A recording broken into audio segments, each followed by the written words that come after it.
chosen one. Have you ever wondered why God went silent when you needed him most? Why your prayers seemed to bounce off heaven's ceiling like stones thrown into an empty well? Why, in your darkest hour, when you were gasping for just one sign that he still cared, there was nothing but crushing, deafening silence? What if I told you that silence wasn't abandonment? What if that very moment, when you thought God had turned his back, was actually the moment heaven held its breath, waiting to explode in laughter? We know the thunder of his voice that split mountains. We know the roar of angels in cosmic warfare. We know the earthquake that shook hell when Christ walked out of that tomb. But there's another sound, one that preachers rarely dare to speak of. One that will shatter everything you thought you knew about how heaven responds to your life. The sound of God laughing. Not mockery, not sarcasm, but the deep, rumbling laughter of a father who already knows how this story ends. The laughter that erupts when he sees the enemy's schemes crumble before they even begin. The laughter of pure joy that bursts forth when you take even the smallest step in faith. What does it mean when heaven laughs? What does it mean when the creator of the universe, who spoke galaxies into existence, throws back his head and laughs with delight over your life? Chosen one, if you are here today, it is not by accident. Drop everything. Stop scrolling. Lean in, because what you did today, what you thought was insignificant, what you dismissed as too small to matter, it just made God laugh in victory. Before we go deeper into this sacred mystery, I want to pause and thank every single one of you who has supported this message through super thanks.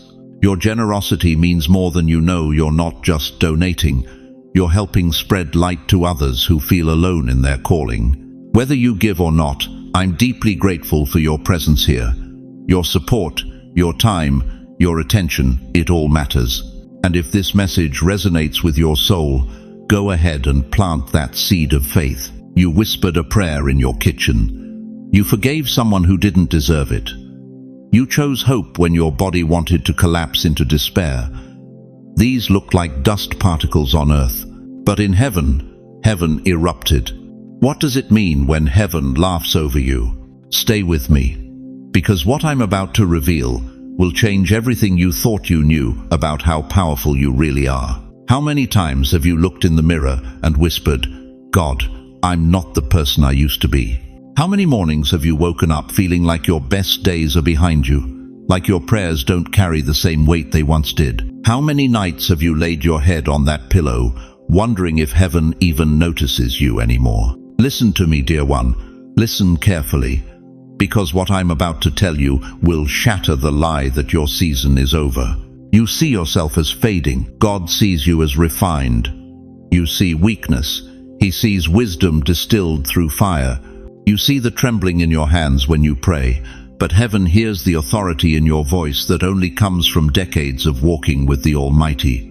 That prayer you whispered this morning while your coffee got cold, the one where your voice cracked because the words felt too heavy, that wasn't weakness crying out, that was a warrior speaking from the trenches of experience. That wasn't doubt, that was faith so deep it doesn't need to shout anymore. But the enemy has been whispering lies to you, hasn't he? He's been telling you that your time has passed, that God uses younger, stronger, more polished vessels, that your arthritis-bent knees can't carry the kind of prayers that move mountains, that your slower pace means you're falling behind in God's plan. That's the biggest lie hell ever told. Picture this scene with me. A toddler takes their first steps. Their legs wobble like jelly. Their arms flail wildly trying to balance. They take one shaky step, then another, then crash to the ground. Does the parent scold them for not running a marathon? Does the father criticize the wobble? No. The parent's heart explodes with joy. They celebrate that precious, imperfect step like it just won the Olympics. They pick up that child, spin them around and say, "You did it. You're walking." That's exactly how your Heavenly Father looked at you today. When you chose to forgive instead of harbor bitterness, even though your voice shook with the effort God celebrated. When you whispered, "I trust you," even though your circumstances screamed otherwise, heaven erupted in applause. When you got down on those stiff knees and prayed for your prodigal child, for the 10,000th time angels stood at attention. You think your faith needs to be Olympic level to matter. But God rejoices in the wobble because the wobble proves you're still moving. Here's what's breaking my heart right now. While you've been criticizing yourself for not being who you used to be, you've become exactly who this generation needs. Your gray hair isn't a sign of decline, it's a crown of wisdom. Your slower walk isn't weakness, it's the measured pace of someone who's learned to listen for God's voice above the noise. But let me tell you something that will shock you to your core. The enemy has been watching you for decades. He's studied your patterns, your weaknesses, your breaking points. He set traps specifically designed for someone of your age, your history, your particular struggles. Financial pressure when you should be resting. Health scares when you thought you'd earned peace. Family division when you needed unity most. He calculated it all. Every attack was precise, methodical, designed to make you believe you're too old, too tired, too broken for God to use powerfully. But what happened today when you chose faith over fear? When you spoke blessing instead of complaint? When you prayed instead of panicked? You broke his calculations. The trap the enemy spent years setting, the one designed to bury your faith, silence your prayers, and convince you to fade quietly into the background. That very trap just became the foundation of your breakthrough, the soil where your greatest harvest is about to grow. Satan studied you for 70 years, but he forgot one crucial detail. He was studying the old you. He didn't account for what God has been building in you through every trial, every tear, every season of waiting. He expected the same old responses, the same patterns of defeat. Instead, you rose up with an authority he'd never seen before. An authority that only comes from surviving hell and choosing to praise God anyway. An authority that makes demons tremble because they know this one has been tested and proven faithful. Psalm 92:14 declares, "They will still bear fruit in old age. They will stay fresh and green." Not they might bear fruit if they're lucky. They will bear fruit. Present tense. Active. Unstoppable. Your 70s aren't your sunset years, they're your harvest years. Your 80s aren't your decline, they're your divine appointment years. Every year you've lived, every battle you've survived, every mountain you've climbed has been preparing you for this moment when God says, "Now watch what I do through someone who truly knows my faithfulness." The enemy thought your age would weaken your impact. Instead, it weaponized your testimony. He thought your limitations would silence your voice. Instead, they gave you something to say that no young person could ever speak with the same authority. "I've walked with God through it all, and He has never not once failed me." That whisper of faith you think is so small, it carries the weight of decades. That shaky yes you gave God today, it echoes with the authority of someone who said yes in the valley and watched Him move mountains. Heaven doesn't need your strength, dear one. Heaven needs your surrender. And today, when you surrendered that burden you've been carrying, when you forgave that person who didn't deserve it, when you chose hope instead of despair, you didn't just make God smile. You made Him laugh with the deep, thunderous laughter of a father whose child just proved that decades of his faithfulness weren't wasted on them. If you've ever felt invisible, if you've ever wondered if your prayers still matter, if you've ever questioned whether God still has a plan for your life, write it on your heart right now. Heaven sees me. Heaven celebrates me. Heaven is not done with me. But what you felt today, that stirring in your spirit when you chose faith, that was just the beginning. Because when God laughs over your obedience, it sets something in motion that hell cannot stop. What happens when heaven's laughter becomes your battle cry? You've wondered, haven't you? In those 3 a.m. hours when sleep abandons you and your mind becomes a courtroom where you're both judge and defendant. Did I waste my life? Did anyone notice the sacrifices I made, the dreams I buried, the pieces of myself I gave away until I forgot who I was underneath it all? You've wondered, haven't you? When you look in the mirror and see 70, 80, 90 years staring back lines that tell stories nobody asks about anymore, Does God even care about the prayers I whispered into empty rooms? Does he see me here, forgotten by the world that once needed me? You've wondered, haven't you? As you watch younger generations chase dreams you once carried, dreams that died somewhere between raising children and paying bills and surviving the endless, grinding seasons of just getting by. Did my time run out? Did I miss my moment? Let me tell you what's really been happening while you've been torturing yourself with these questions. There's been a war raging over your life. Not the kind fought with swords and shields, but the kind fought in your thoughts, your hopes, your very breath. The enemy of your soul has been running the longest con game in human history, and you, dear chosen one, have been his primary target. Satan's plan for you was never quick destruction. That would be too obvious, too merciful. No, his strategy has been far more sinister. Slow-motion suffocation of your spirit. Exhaustion that creeps in so gradually you think it's just age. Silence that settles over your prayers until you wonder if God moved away. Despair that whispers so consistently that you start believing maybe this is just how life ends, not with purpose, but with a whimper. The enemy studied you like a hunter studies prey. He learned your patterns, your weaknesses, your breaking points. He discovered that you respond to guilt better than fear, that shame cuts deeper than anger, that the feeling of being forgotten hurts worse than any physical pain. So he built his entire campaign around one devastating lie. Nobody notices, nobody cares, you don't matter anymore. He counted on your exhaustion, he banked on your silence, he calculated your collapse. But here's what hell's statisticians didn't factor into their equations. Here's the variable that broke their mathematical certainty of your defeat. You're still here. Despite every scheme designed to bury you, despite every whisper intended to silence you, despite every attack meant to crush your spirit, you are still breathing, still listening, still seeking, still believing, even when belief feels like carrying water in a basket. That survival is not luck, beloved. That endurance is not stubborn human will.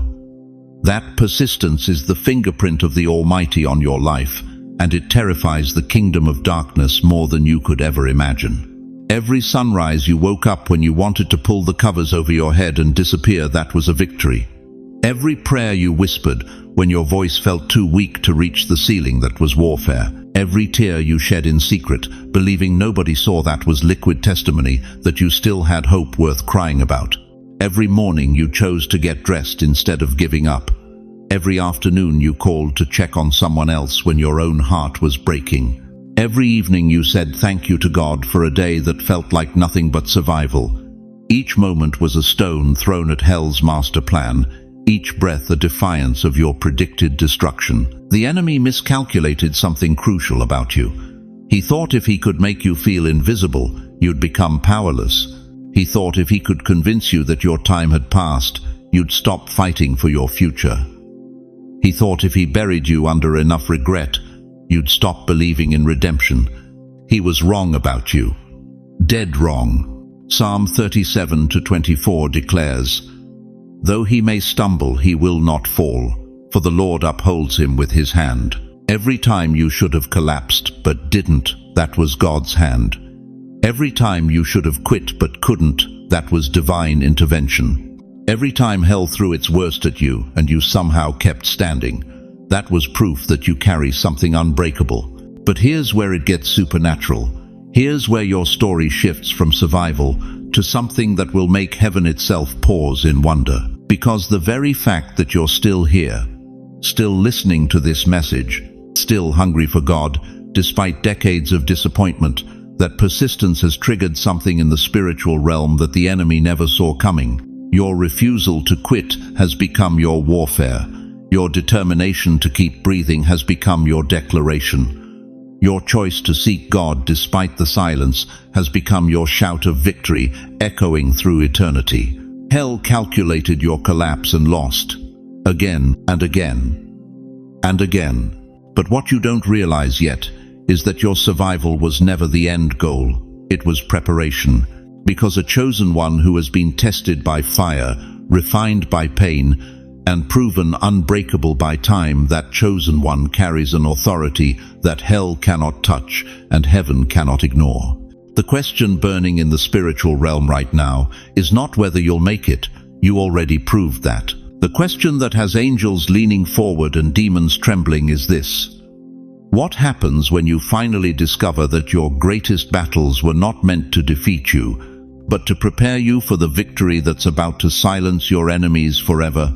You've been looking at your life through the wrong lens, haven't you? Through cracked glasses that only show you what's missing, what's broken, what didn't work out the way you planned. You replay your failures like broken records. You measure your worth by the standards of a world that doesn't even understand your assignment. But here's the shocking truth that will shatter every lie you've believed about yourself. God doesn't see what you see.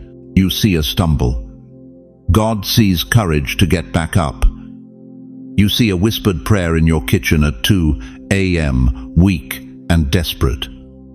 God sees faith that moves mountains. You see yourself as just surviving another day. God sees a living testimony that's already rewriting someone else's story. Listen to me carefully, chosen one. The problem isn't that you're failing. The problem is that you're using Earth's measuring stick to evaluate heaven's masterpiece. Think about Gideon. When the angel appeared to him, what did he call this trembling man hiding in a winepress? Mighty warrior. Judges 6:12. Not future mighty warrior if he gets his act together. Not mighty warrior once he builds some confidence. Right there, right then, in his fear and doubt, mighty warrior. Gideon saw himself as the least in his family, from the weakest clan in Manasseh. But God saw the man who would defeat 135,000 Midianites with just 300 soldiers. Same person. Two completely different perspectives. You think God made a mistake when he called you.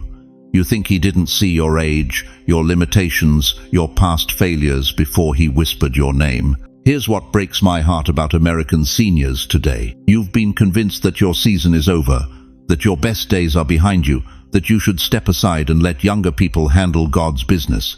But that's not what Scripture teaches. That's not what heaven believes about you. Look at David, the forgotten son. When Samuel came looking for the next king of Israel, Jesse lined up all his impressive sons, tall, strong, battle-ready. But David was so overlooked that his own father forgot to call him in from the fields. 1 Samuel 16:11 records Jesse's words. There is still the youngest, but he is tending the sheep. Still the youngest, like an afterthought, like someone who didn't really matter. But God had already chosen him. While his brothers were polishing their armor, David was worshipping in the wilderness. While they were trying to look kingly, David was learning to depend on God completely. The very thing that made him look insignificant to men made him irresistible to God. What if your hidden years weren't wasted years? What if every day you spent praying for your children while they rebelled was actually shifting the spiritual atmosphere over your entire bloodline? What if those decades of faithful service that nobody noticed were actually training you for something greater than you ever imagined? Here's the question that should stop you cold. What if your hidden obedience has already shifted history, and you just don't know it yet? What if that grandson who just gave his life to Christ traces it back to your prayers from 15 years ago? What if that daughter who finally left her abusive relationship found strength because you've been interceding in the darkness? What if your smallest yes is already echoing in your grandchildren's future, creating ripples of faith that will reach generations you'll never meet? You see survival. God sees strategy. You see random struggles. God sees targeted refinement. You see an ordinary Tuesday where you chose forgiveness over bitterness. God sees a day when hell's plan for your family was completely demolished. The enemy has been lying to you about your significance. He's whispered that your prayers are too weak, your faith too small, your impact too minimal to matter. But here's what he doesn't want you to know. He wouldn't be fighting you so hard if you weren't dangerous to his kingdom. Every attack you've survived, every storm you've weathered, every night you chose to trust God instead of giving in to despair, that wasn't coincidence. That was warfare. And the fact that you're still standing means you've been winning battles you didn't even know you were fighting. You think God needs young people to change the world. Moses was 80 when he confronted Pharaoh. Abraham was 100 when Isaac was born. Sarah laughed at 90 because she couldn't believe God would still use her womb. Caleb was 85 when he said, "Give me this mountain." Your age isn't your limitation. It's your qualification. Your scars aren't your shame. They're your credentials. Your years aren't running out. They're adding up to something magnificent that only someone with your exact story could accomplish. But you have to stop seeing yourself through the enemy's eyes and start seeing yourself through God's eyes. You have to stop measuring your worth by what the world applauds and start recognizing what heaven celebrates. Right now, this very moment, God is not disappointed in you. He's not frustrated with your pace. He's not comparing you to anyone else. He's looking at you with the same delight he had when he first spoke your name into existence. What if everything you've been calling late, God has been calling right on time? What if everything you've been calling small heaven has been calling significant? What if your hidden faithfulness is about to become your public vindication? Declare with me right now, I am not behind. I am chosen. I am seen. My obedience matters. My prayers have power. My story is not over. It's just reaching its greatest chapter.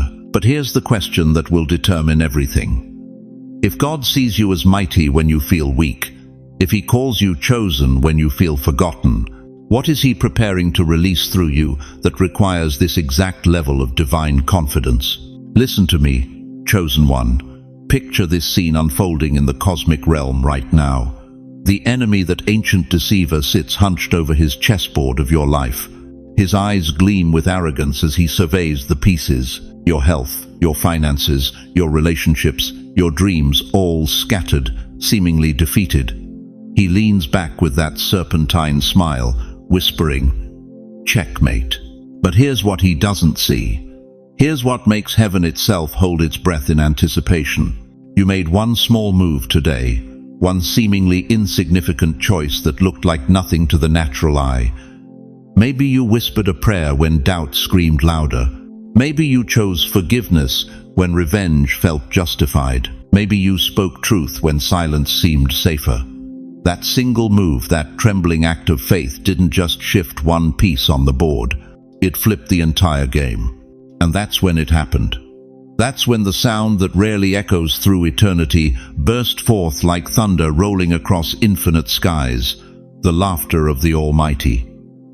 Not a chuckle, not a gentle smile, but deep, earth-shaking, cosmos-moving laughter that sent shockwaves through every dimension. Picture the Father on his throne, not some distant, cold deity, but the God who calls you by name. His eyes twinkling with delight, his head thrown back in pure, unfiltered joy. The laughter isn't just sound, it's power, it's declaration. It's the voice that spoke galaxies into existence now celebrating over you. That laugh means the plans against you are collapsing. Right now, in real time, every scheme, every trap, every carefully orchestrated attack, crumbling like sand castles before a tsunami of divine joy. That laugh means your tomorrow is secured, not hoped for, not possibly coming. Secured, written in eternity's ink, signed by the God who cannot lie. That laugh means your story has already been rewritten. While you were wondering if you'd ever see breakthrough, heaven was already celebrating the victory. But here's where most people miss it. Here's where the enemy has deceived even God's own children for far too long. You've been told that when bad things happen, God is angry. When struggles persist, he's disappointed.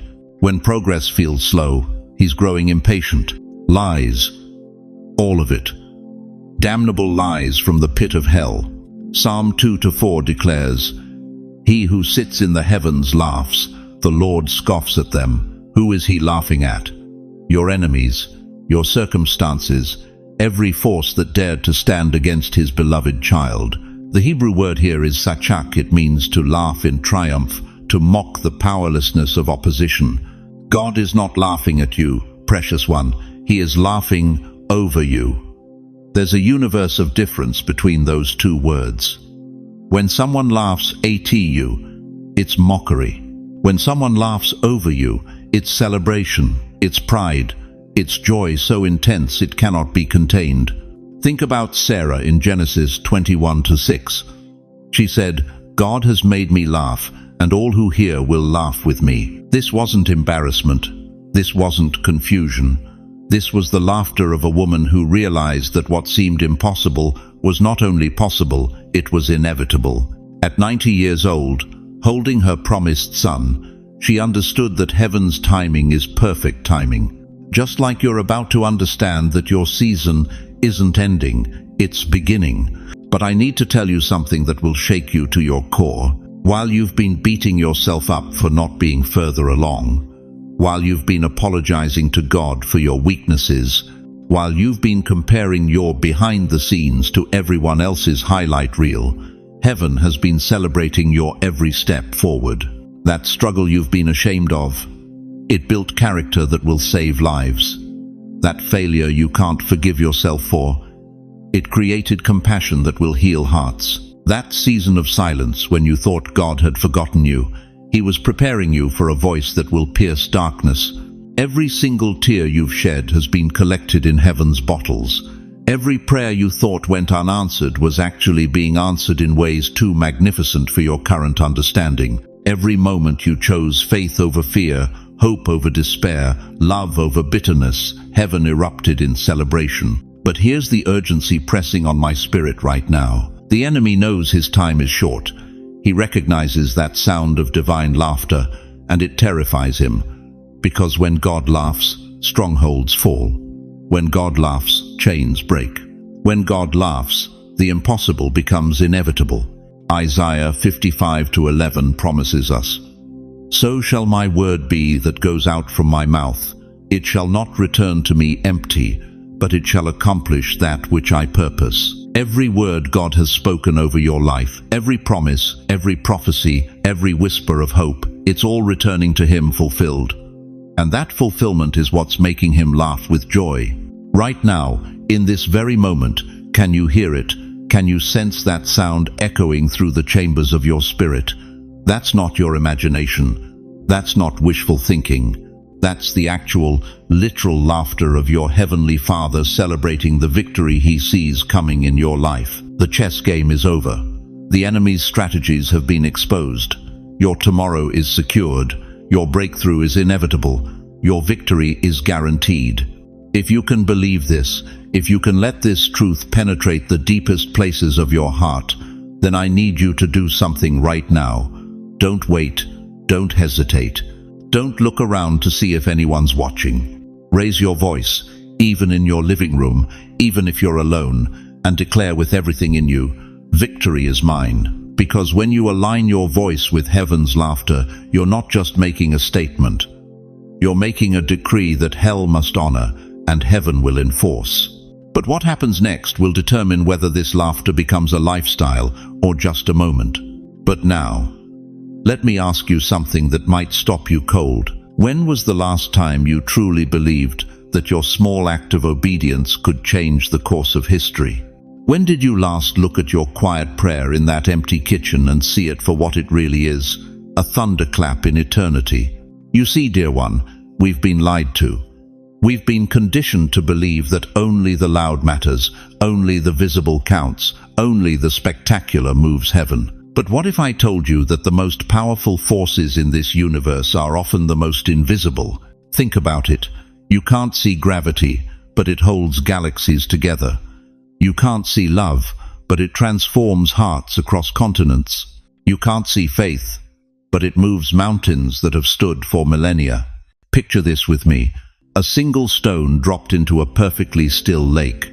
For just a moment, all you see is a small splash, nothing impressive, nothing that would make headlines. But then something magnificent happens.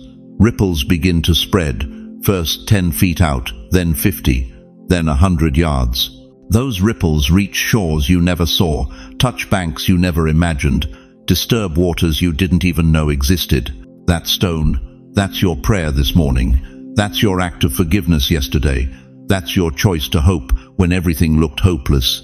Let me show you what I mean. Turn with me to Genesis, to a 17-year-old boy named Joseph. His brothers threw him into a pit, betrayed, abandoned, left for dead.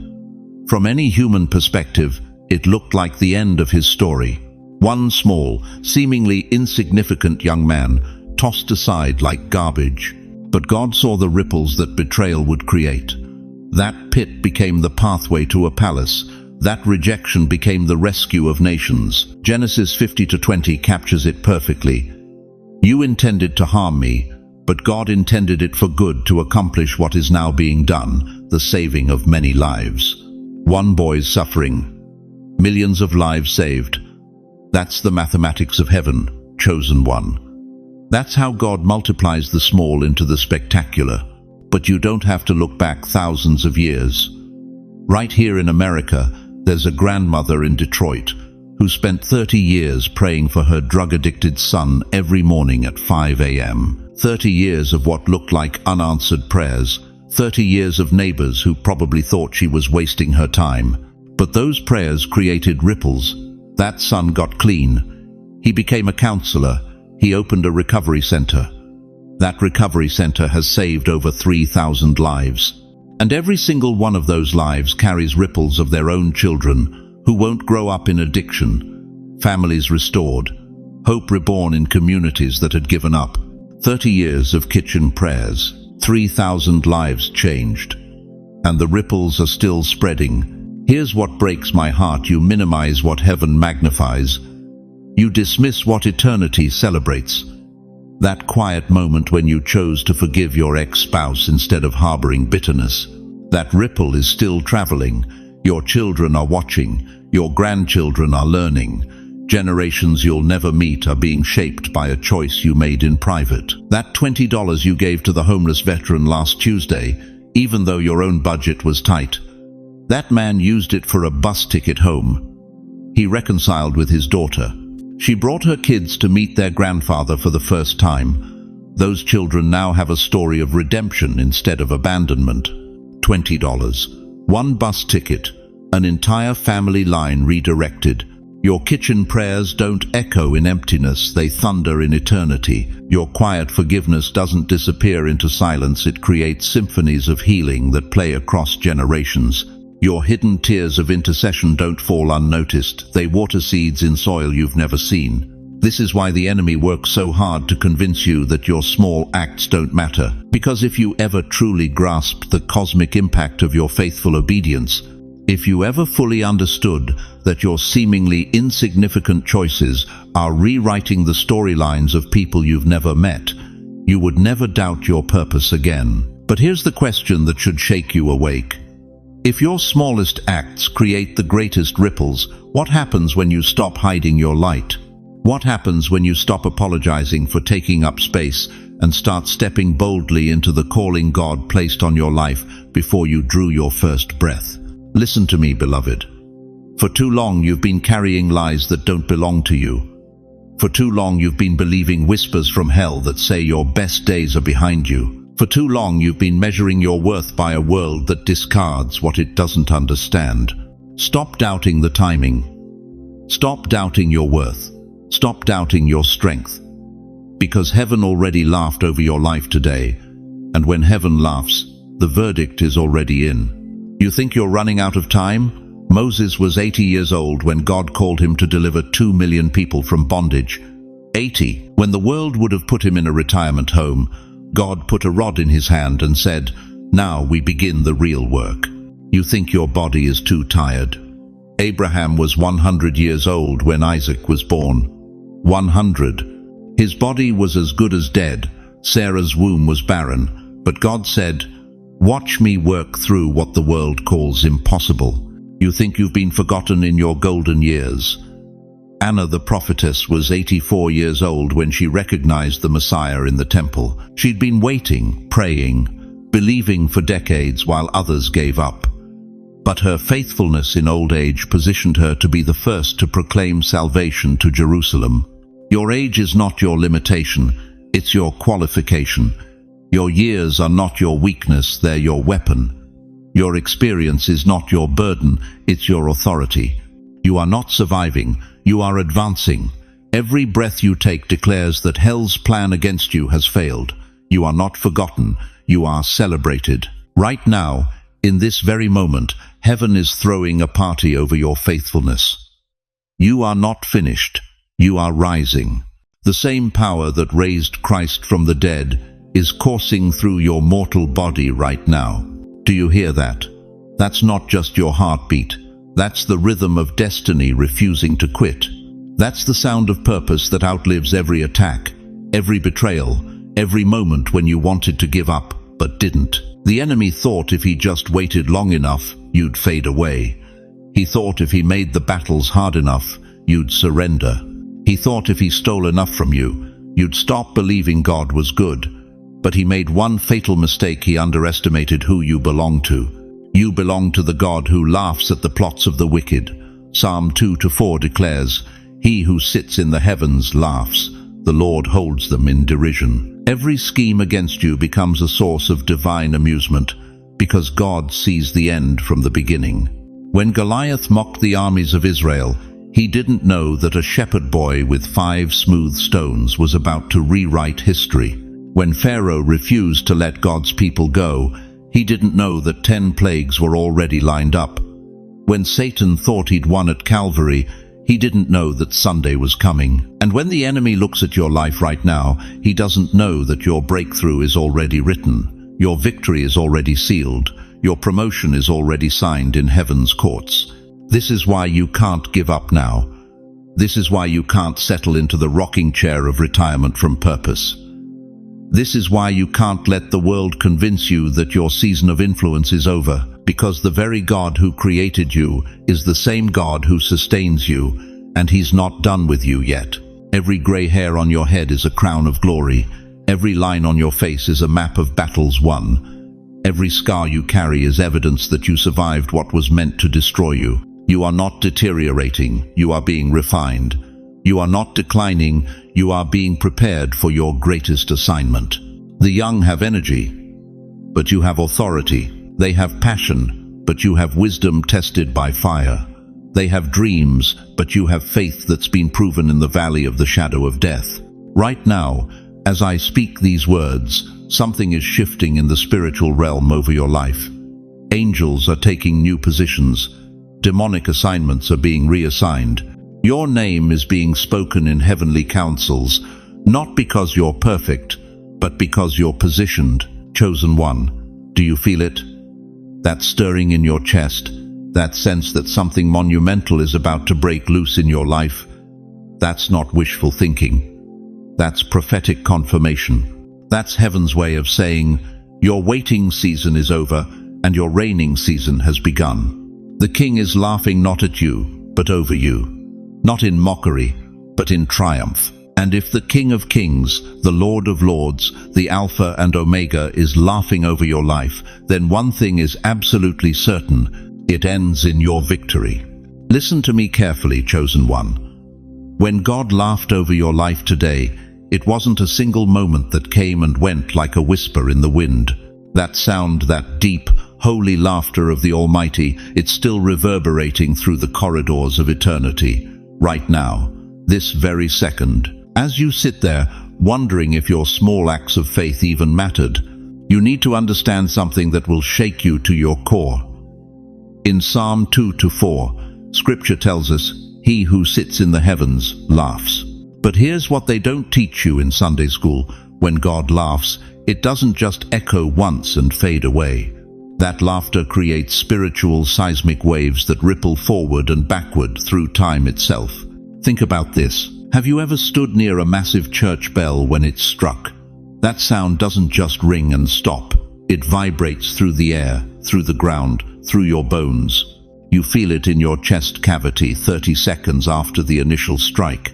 That's what happened when heaven erupted over your obedience today. The aftershock is still moving.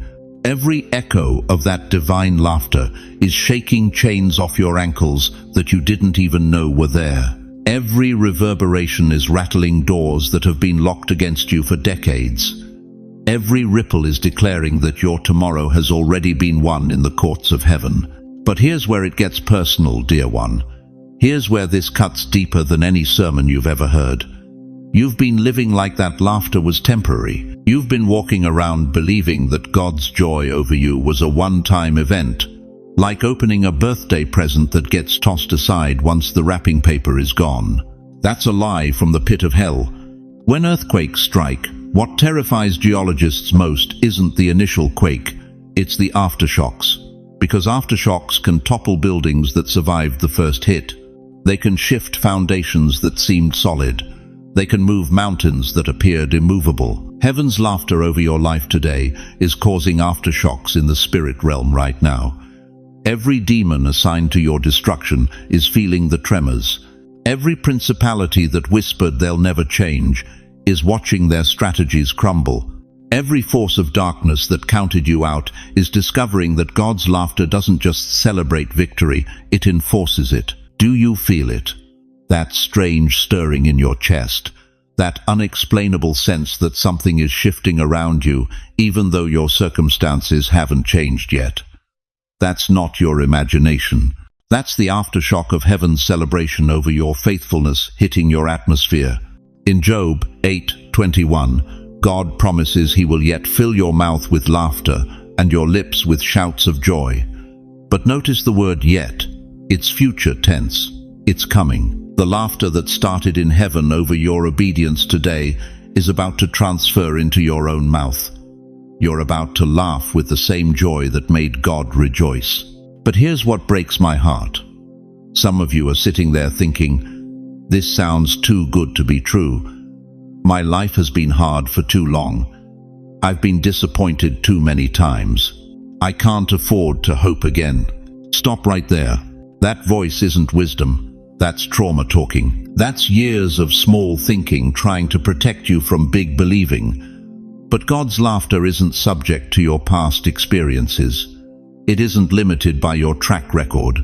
It isn't diminished by your age or your mistakes or the number of times you've been let down. When Jesus walked on water in Matthew 14, the disciples thought they were seeing a ghost. Their past experience told them that men don't walk on impossible surfaces. Their logic said this couldn't be real, but Jesus didn't ask permission from their doubts. He simply said, "Take courage, it is I. Don't be afraid." The aftershock of God's laughter over your life isn't asking permission from your fears either. It's moving whether you believe it or not. It's shaking things loose whether you feel ready or not. It's preparing breakthrough whether you think you deserve it or not. Every time you've whispered, "I can't do this anymore," heaven heard it and laughed not at your weakness, but at the enemy's miscalculation. Because he forgot that God's strength is made perfect in weakness. He forgot that your frailty is God's specialty. Every time you've wondered, "Am I too old for God to use me now?" heaven erupted with laughter because God called Moses at 80, made Sarah a mother at 90, and used Anna the prophetess at 84 to proclaim the Messiah. Your age isn't your limitation, it's your credential. The tremors are moving through your family line right now. Generational curses that have plagued your bloodline for decades are feeling the vibrations. Cycles of poverty, depression, addiction, and failure are discovering that heaven's laughter over one chosen one's obedience can shatter what seemed permanent. In 1 Samuel 2:1, Hannah declared, "My heart rejoices in the Lord. In the Lord my horn is lifted high. My mouth boasts over my enemies, for I delight in your deliverance." She understood something profound when God moves in your life. The celebration isn't just about you. It's about every force that tried to stop you being put to shame. Chosen one, let that echo enter your spirit right now. Don't just hear these words, let them penetrate the deepest chambers of your heart. The laughter that started in heaven over your faithfulness today is still echoing. It's still shaking. It's still moving on your behalf. Say it aloud right where you are. I hear heaven laughing over me. But hearing it is just the beginning, because what happens next will determine whether you step into the victory that laughter has already secured, or whether you let doubt silence the very sound that could change everything. Listen to me carefully. chosen one, because what I'm about to reveal will expose the invisible war being waged over your life right now. The enemy doesn't attack randomly. He's not some mindless beast thrashing about in darkness. No, he's a chess master, cold, calculating, strategic. And for years, maybe decades, he's been studying you like a grandmaster, studies his opponent's every move. He knows your patterns, when you pray and when you don't, when you stand and when you fall, when you fight and when you fold. He's mapped your responses to betrayal, to disappointment, to financial pressure, to family crisis. He's built an entire strategy around your predictability. Think about it. How many times have you reacted exactly the same way to the same trigger? How many times have you fallen into the exact same trap? The enemy counted on that. He banked his entire strategy on the assumption that you would keep playing by the same rule book. But today something shifted on the chessboard of eternity. You know what happened? You broke the pattern. When that phone call came with devastating news, instead of cursing God, you whispered, "Your will be done." When that person who hurt you showed up needing help, instead of slamming the door, you opened it wider. When that bill arrived that you couldn't pay, instead of panicking, you tithed anyway. The enemy had his finger poised over his next move, confident he knew exactly how you'd respond. But then you did something that sent shockwaves through the courts of hell. You played a move that wasn't in his playbook. It's like that moment in chess when a player sacrifices their queen, the most powerful piece on the board. The opponent thinks they've lost their minds. This is it. I've won. But 3 moves later, it's checkmate. The sacrifice that looked like defeat was actually the setup for total victory. That's exactly what happened today in the spiritual realm. The enemy thought your quiet obedience was surrender. He thought your gentle response was weakness. He thought your faith in the face of impossibility was foolishness. But heaven saw something completely different. Heaven saw strategy. Angels leaned forward. The very throne of God shifted attention to watch your move. Proverbs 27:14 says, "As iron sharpens iron, so one person sharpens another." But what happens when the iron refuses to be predictable? What happens when the blade takes a shape the enemy never anticipated? You become dangerous in ways hell cannot calculate. Let me paint you a picture. Imagine Satan calling an emergency meeting in the dark places. "She was supposed to give up by now," he hisses. The financial pressure should have broken him. The loneliness should have made her bitter. The health scare should have shattered his faith. What went wrong? What went wrong is that you didn't stay in the box they built for you. You know why this matters so much? Because the enemy's power depends on predictability. His schemes require you to react the same way you always have. But when you break the pattern, when you respond with faith instead of fear, with forgiveness instead of fury, with praise instead of panic, you don't just disrupt his plan, you demolish it. The Bible tells us in James 4-7, "Resist the devil, and he will flee from you." But notice it doesn't say fight the devil or fear the devil. It says resist. And sometimes the most powerful resistance is simply refusing to play by his rules. Today, without even realizing it, you played by heaven's rules instead. And when you did that, something extraordinary happened in the unseen realm. Chains that had bound your bloodline for generations suddenly snapped. Doors that had been locked for decades began to creak open. Blessings that had been held up in spiritual warfare broke free and started moving toward you. Heaven saw. Angels moved. The board shifted. But here's what's going to shake you to your core. This wasn't just about today. This was about positioning you for tomorrow. Because once you break the pattern, once you prove you can't be predicted, once you show hell that their calculations don't work on you anymore, everything changes. The enemy loses his greatest weapon against you, the ability to anticipate your next move. You become what military strategists call a wild card, the player who changes the entire game simply by refusing to follow the expected script. And chosen one, when you operate as heaven's wild card, the impossible becomes inevitable. But I need you to understand something crucial. Breaking the pattern isn't a one-time event. It's a lifestyle. It's a decision you make every morning when you wake up. It's choosing the narrow path when the wide gate is easier. It's responding with the fruit of the Spirit when your flesh screams for revenge. The enemy is watching right now, trying to figure out his next move. He's scrambling to recalculate, to find a new strategy, to predict what you'll do next. But here's what I want you to declare over your life right now. Tell yourself, I am unpredictable in faith. Hell cannot calculate me. Say it again. I am unpredictable in faith. Hell cannot calculate me. Because when you embrace that truth, when you step into that identity, you don't just change your own story.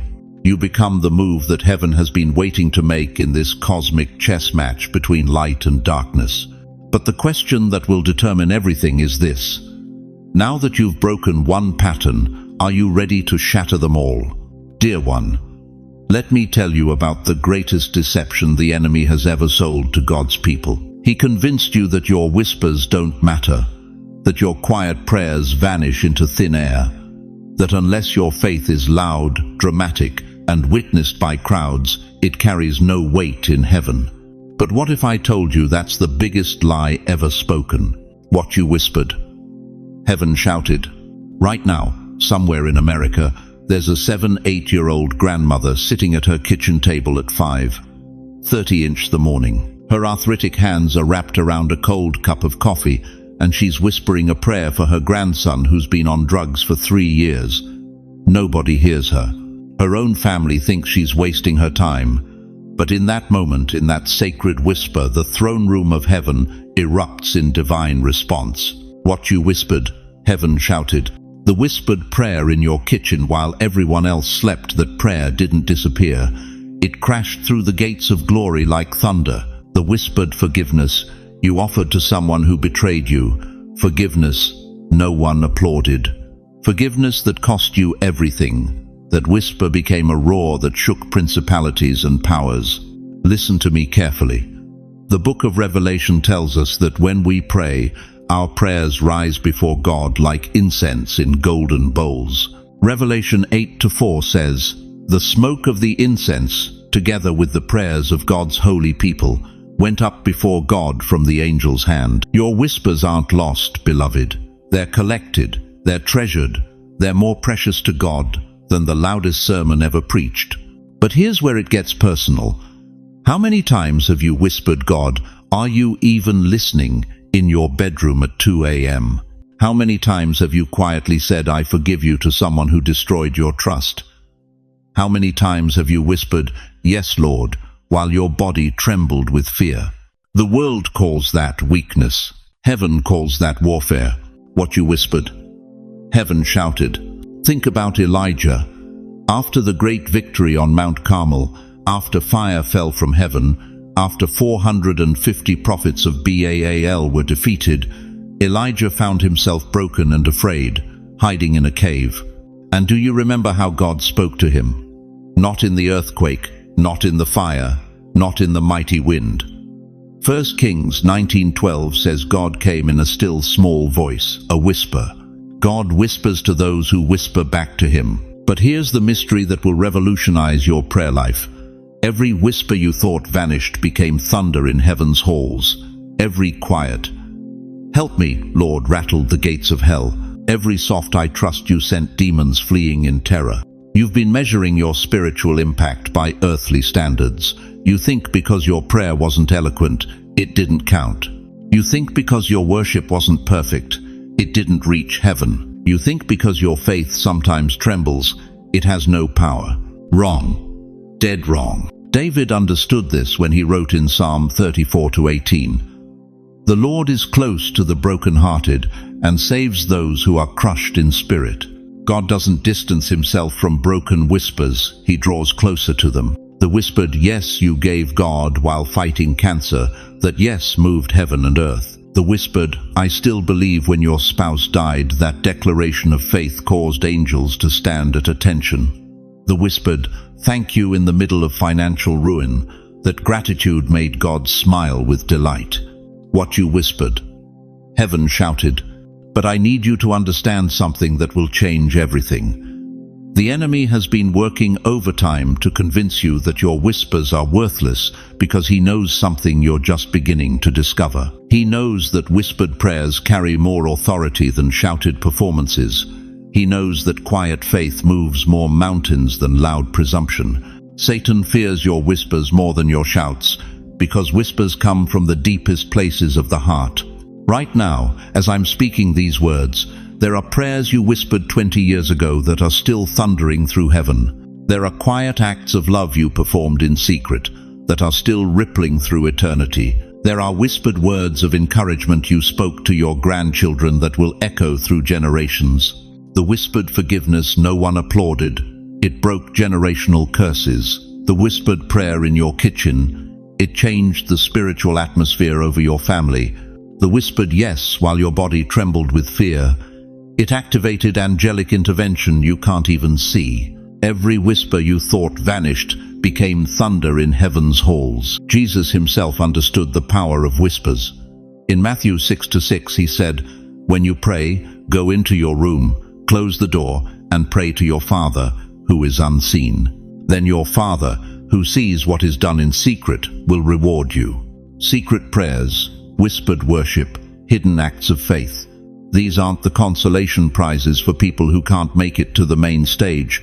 These are the nuclear weapons of spiritual warfare. But here's what I need you to do right now. Stop reading and listen to your heart. What whisper has been trying to escape your lips? What quiet yes has been fighting to break free from your spirit? The same God who heard Hannah's silent prayer and opened her womb is listening for your whisper. The same God who heard the thief on the cross whisper, "Remember me," and open paradise is waiting for your voice. What you're about to whisper, heaven is about to shout.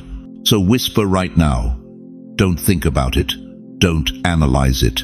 Don't worry if it sounds perfect. Just whisper, "Yes, Lord." And watch how heaven roars again. Because what happens when your whispers become heaven's thunder will determine not just your destiny, but the destiny of everyone connected to your life. You remember that prayer you whispered this morning? The one that felt so small, so inadequate, like throwing a pebble into the ocean.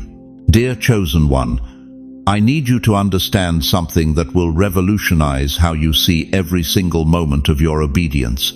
That pebble didn't disappear into nothing. It created ripples. But here's what your earthly eyes couldn't see.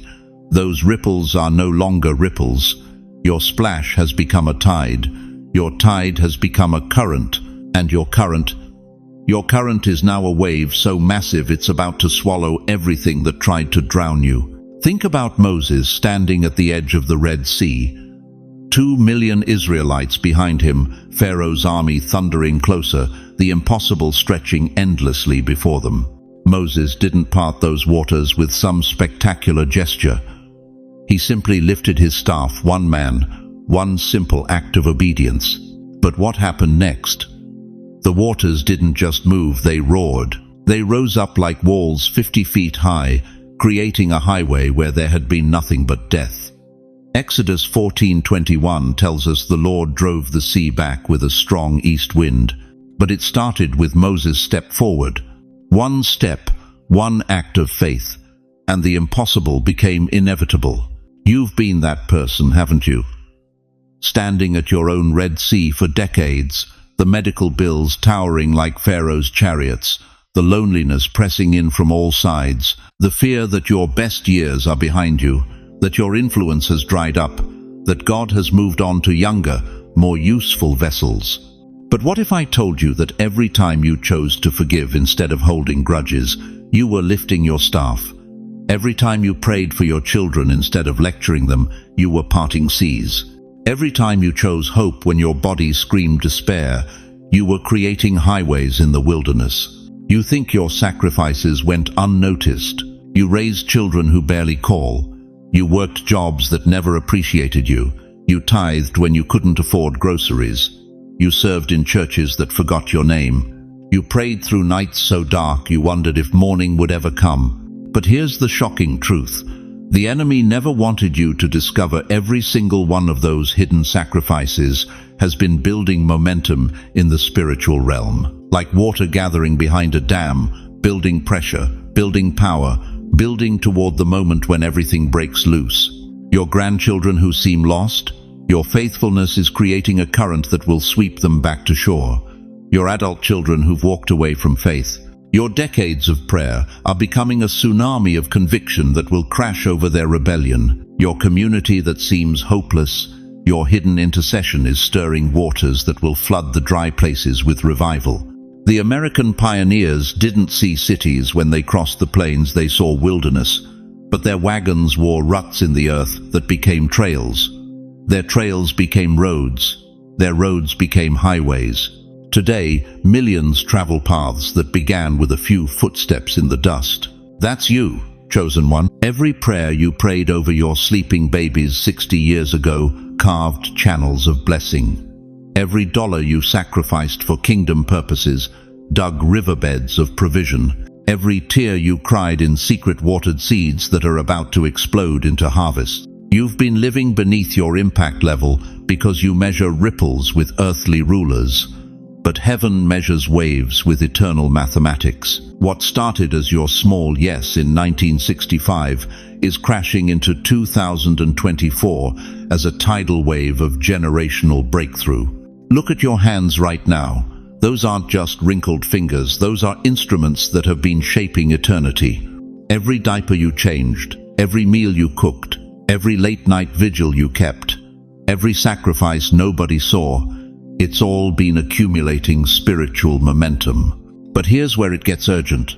That momentum is about to break into the visible realm. The underground rivers you've been feeding with, your faithfulness are about to burst through the surface. The investments you made in heaven's economy are about to pay dividends that will shock your natural mind. Your current season isn't retirement from purpose, it's the gathering of all your streams into one unstoppable flood.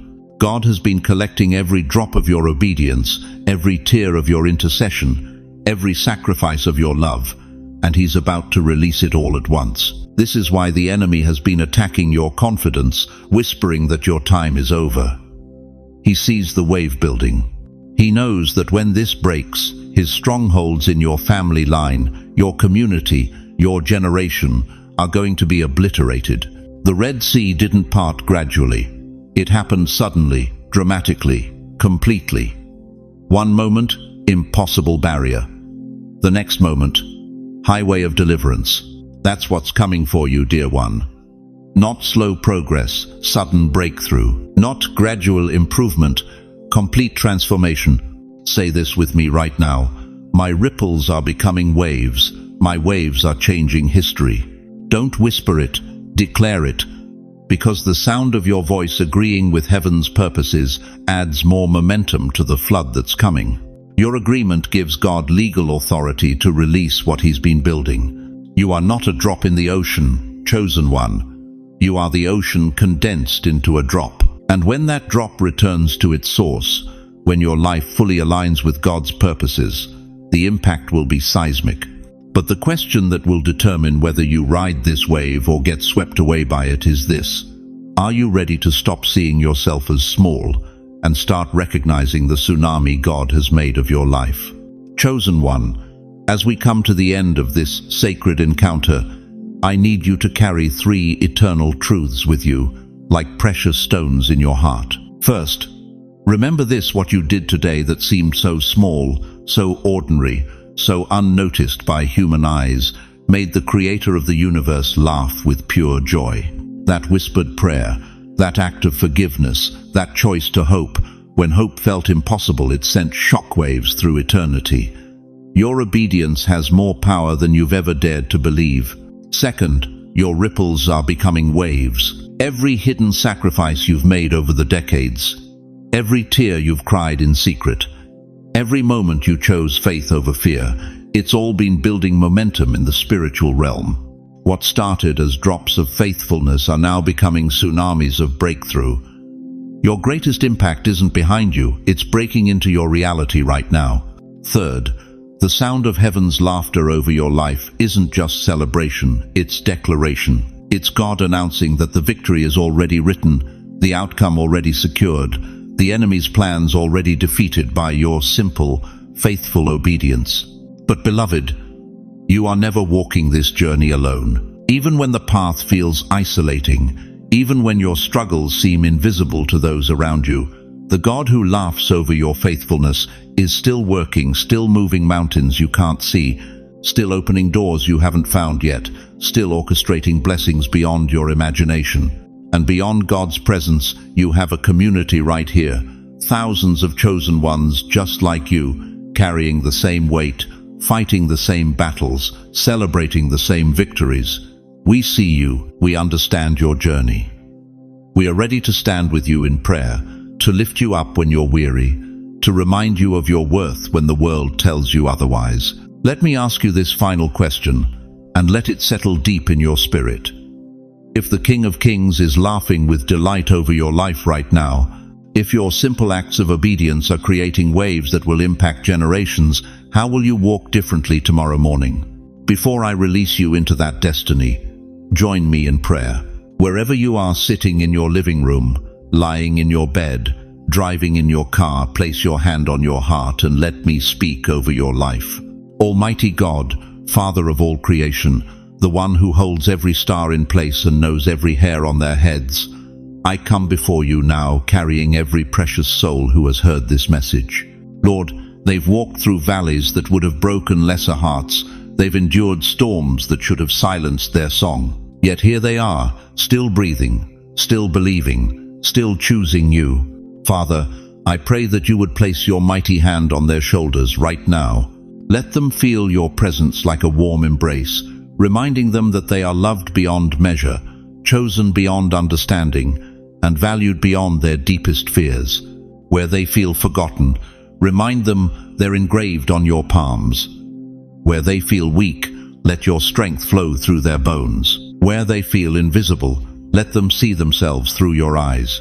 God, multiply the impact of their faithfulness. Take every prayer they've whispered, every sacrifice they've made, every moment they chose hope over despair, and release it now as breakthrough, as healing, as restoration, as favor that will leave them speechless. Open doors they never knocked on, send opportunities they never imagined, heal relationships they thought were beyond repair, surround them with divine protection, cover their families with your wing, provide for their needs according to your riches in glory, give them strength for today and bright hope for tomorrow. And Father, let them hear your laughter over their lives, not just today, but every morning they wake up in the confidence of who they are in you. In the mighty name of Jesus, who sits at your right hand interceding for us, I seal this prayer with faith, with hope, and with unshakable love. Amen. Now, I want to hear from you. In the comments below, share what stirred in your heart during this message. What is God speaking to you? What breakthrough are you believing for? Don't hold back. Your testimony might be exactly what someone else needs to hear to keep fighting for their own victory. And please, if this message touched your soul, share it with someone who needs to hear that their small acts of obedience matter to God. There's someone in your life right now who feels overlooked, undervalued, forgotten. They need to know that heaven is laughing with joy over their faithfulness too. Thank you for staying with me through this entire journey. Thank you for opening your heart, for letting these words penetrate the sacred chambers of your spirit.